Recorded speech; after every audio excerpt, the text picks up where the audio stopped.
नमस्कार। सबसे पहले मैं सुनील जी आपके पास जाऊं कि जीडीपी के नंबर आ गए हैं, बहुत ही लोग इंतजार कर रहे थे जीडीपी के आंकड़े को लेकर के।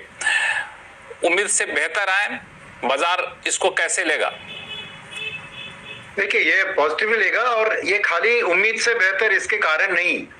नॉर्मली मैं जीडीपी में YOY देखता हूँ, बट इस बार नहीं। इस बार मैं क्यों देख रहा हूँ, क्योंकि हमें पता है कि सेकेंड क्वार्टर और तीसरी तिमाही में ग्रोथ अनुमान से कम आई थी, तो सब लोगों की आशा है कि क्या इकोनॉमी एक वापस यू शेप रिकवरी में आ रहा है। तो वो आई थिंक सामने साफ साफ दिख रहा है कि क्यू का ग्रोथ बढ़ रहा है। सेकेंड चीज आप देखें तो इकोनॉमी में क्यों जीडीपी घट गई थी, क्योंकि गवर्नमेंट ने रेवेन्यू एक्सपेंडिचर इलेक्शन के वक्त में ध्यान दिया था, और इस क्वार्टर में आप देख रहे हैं क्लियरली कि कैपेक्स की ओर ध्यान बढ़ गया है। तो उसका मल्टीप्लायर इफेक्ट आगे आके आपको सभी क्षेत्र में दिखेगा।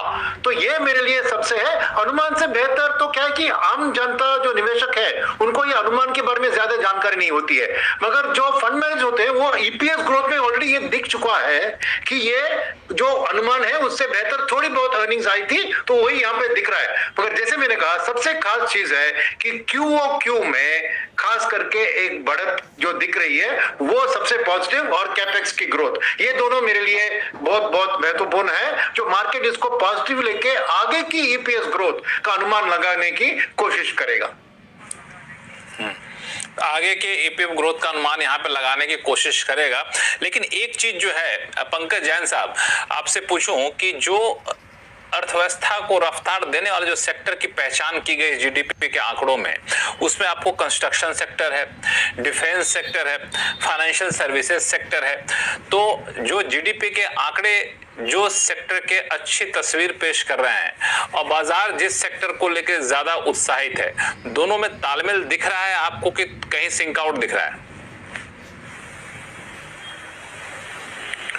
नमस्कार लक्ष्मण जी, थैंक्स फॉर हैविंग मी। देखो, डेफिनेटली एब्सोल्यूट नंबर्स में अगर हम बात करें, एक्सपेक्टेड नंबर्स विज़ जो नंबर्स थ्रो हुए हैं, डेफिनेटली एक पॉजिटिव ग्रीन शूट देखने को मिली है। हमारा 7.4% का जो क्वार्टर 4 का जीडीपी का आंकड़ा आया, 6.8% जो जीवीए का आंकड़ा है, या टोटल जो फाइनेंस पूरे साल का 6.5% का आंकड़ा है।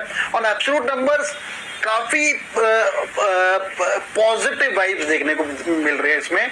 और उस चीज में अगर आप देखें, जिस सेक्टर्स की अगर आप बात करें, आई थिंक मैन्युफैक्चरिंग सेक्टर में हमारे को वो अपटिक देखने को नहीं मिला है। मार्केट एक्सपेक्ट कर रहा था कि मैन्युफैक्चरिंग सेक्टर से भी एक अपटिक देखने को मिलेगा। जो रियल अपटिक जो इस डाटा में देखने को मिला, जो मैं देख पाया, वो कंस्ट्रक्शन से मिला, रियल एस्टेट से मिला, सर्विसेज से मिला। सो एक मिक्स बैग ऑफ नंबर्स है, बट ठीक है, ओवरऑल आई थिंक काफी एनकरेजिंग नंबर्स है। एंड अगर हम बिजनेस स्टॉक मार्केट की बात करें, market should latch on to that. और उसके साथ अगर एक और चीज का अनुमान जो लगाया जा सकता है, जो मार्केट्स को काफी महत्वपूर्ण लगता है, कि आने वाले वक्त में, ठीक है, एक इमीडिएट बेसिस पे अभी आरबीआई की बैठक होने वाली है जून में, उसमें I think some kind of rate cut seems to be a foregone conclusion. और उसके बाद क्या हम 1 और 2 रेट कट और देख पाएंगे, नहीं देख पाएंगे, जिस तरह का ये डाटा है, शायद उससे ऐसे लग रहा है कि बहुत एग्रेसिव रेट कट्स और ज्यादा देखने को ना मिले। So I think it's a mixed bag kind of a scenario, but overall definitely काफी एनकरेजिंग डाटा है। एंड स्टॉक मार्केट्स को आई थिंक इसको देखते हुए पॉजिटिव रुझान ही देखने को मिलना चाहिए। अभय अग्रवाल साहब, स्टॉक मार्केट को पॉजिटिव रुझान मिलना चाहिए, लेकिन कई सारे सेक्टर हैं जहां पे ग्रोथ पहले के मुकाबले थोड़े सुस्त दिखे हैं।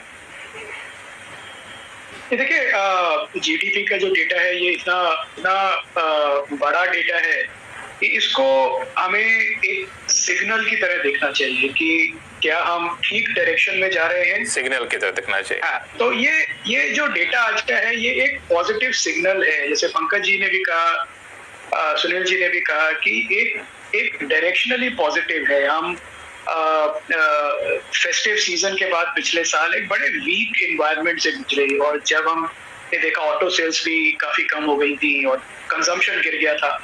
उसके बाद से सरकार ने काफी कदम उठाए, बजट में टैक्स कट किया, इंटरेस्ट रेट्स कटे।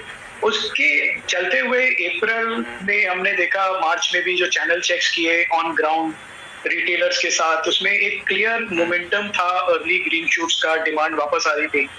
तो उसके चलते हुए एक कैपेक्स साइकिल, प्राइवेट कैपेक्स की वापस चालू हो रही है, वो जीडीपी का डेटा दिखा रहा है एक तरह से। और मुझे लगता है कि ये मोमेंटम रहेगा, क्योंकि इस मोमेंटम को रिवर्स करने के लिए कोई रीजन नहीं है। अब इंटरेस्ट रेट भी और कम होगा, कंजम्पशन और बढ़ रही है, टैरिफ का जो डर था वो भी अब पीछे छूट गया है। तो इन सब के चलते हुए मुझे लगता है कि हम एक बड़े पॉजिटिव इकोनॉमिक साइकिल में है अर्ली स्टेजेस की, और ये और मोमेंटम पिक करेगा अगले 12 महीने में। तो लॉन्ग टर्म इन्वेस्टर्स जो है लक्ष्मण जी मार्केट में, उनके लिए पॉजिटिव सिग्नल है। शॉर्ट टर्म इन्वेस्टर्स के लिए शायद इमीडिएटली कोई नीचक रिएक्शन ना आए, वो मैं कह नहीं सकता, पर overall it's a very positive signal मैं कहूंगा for long term investors. Long term investors के लिए पॉजिटिव सिग्नल है। अभिषेक अग्रवाल साहब, आप भी यही मानते हैं? हेलो लक्ष्मण जी, बिल्कुल, मुझे तो लग रहा है कि बहुत जबरदस्त नंबर है ये। कोई भी लेवल पे किसी ने एंटिसिपेट नहीं किया था। खुद आरबीआई की पूरे साल की गाइडलाइंस अगर हम देखें तो 6.5% की जीडीपी की है, और ये Q4 की हम बात कर रहे हैं 6.8 का एस्टिमेट था, जहां हम 7.5 की बात कर रहे हैं। It's a fantastic number in every possibility. दूसरी बात है, इसे आइसोलेटेड में नहीं देखना चाहिए, हमें ये भी देखना चाहिए कि पिछले कुछ महीनों में हमने जीएसटी के number all time high touch होते हुए देखे हैं। तो ये सिर्फ ऐसा नंबर नहीं है जो सिर्फ हम एक आइसोलेटेड में देखें, बट इसका मतलब ये भी है कि इकोनॉमी रियल में प्रोग्रेस कर रही है, तभी हम दोनों तरफा तेजी देख रहे हैं। तीसरी बात जो सबसे इंपॉर्टेंट पार्ट है, अगर हम ग्लोबल लेवल पे चीजों को देखें, खुद यूनाइटेड नेशन की जो प्रेडिक्टेबिलिटी ग्लोबल एवरेज जीडीपी की है, वो इस साल पिछले साल से भी कम में है। इसका मतलब जो ग्लोबल है वहां हम डिग्रोथ देख रहे हैं। 2.4% की एस्टिमेटेड 2025 की, जो पिछले साल 2.9% थी। ये मैं पूरे वर्ल्ड की एवरेज बात कर रहा हूँ, और सबसे बड़ा कंट्रीब्यूशन आता है यूनाइटेड स्टेट्स से, और यूनाइटेड स्टेट्स के अंदर में भी अनफॉर्चुनेटली वहां पर भी जो है जीडीपी ग्रोथ रेट की एस्टिमेट्स काटी गई है, जो कि इस साल 1.8% के एस्टिमेट पे है वर्सेस 2.7 की प्रोजेक्शन पर, विच मीन्स कि ग्लोबल स्लोडाउन है, यूनाइटेड स्टेट्स की स्लोडाउन है, बट हमारी जो देश है, हमारा जो नेशन है, जो अब थर्ड लार्जेस्ट इकोनॉमी बन चुका है, वो आगे प्रोग्रेस कर रहा है। सो ये दर्शाता है कि हमारी इकोनॉमी कितनी जबरदस्त तरीके से रिजिलिएंट रही है इतने सारे झटकों से, जो हमने ऑलरेडी लास्ट 1 साल में देख लिए हैं, और कुछ तो अभी फिलहाल हमने खुद हमारे देश में देख लिए हैं। पर हर तरह से जो है भारत जो है वो मजबूत होकर ही आगे बढ़ रहा है, और मुझे लग रहा है कि ये डेफिनेटली आने वाले समय में एक हमारे लिए स्ट्रेंथ है। And I am very positive that next month की आरबीआई की जो मीटिंग है, उसमें हम एक 25 बेसिस का रेट कट डेफिनेटली देख सकते हैं, क्योंकि इन्फ्लेशन भी हमारे फेवर में है, कंट्रोल में है, और क्योंकि मॉनसून अर्ली आ चुका है, that is another very big sign which we can take it forward from here onwards.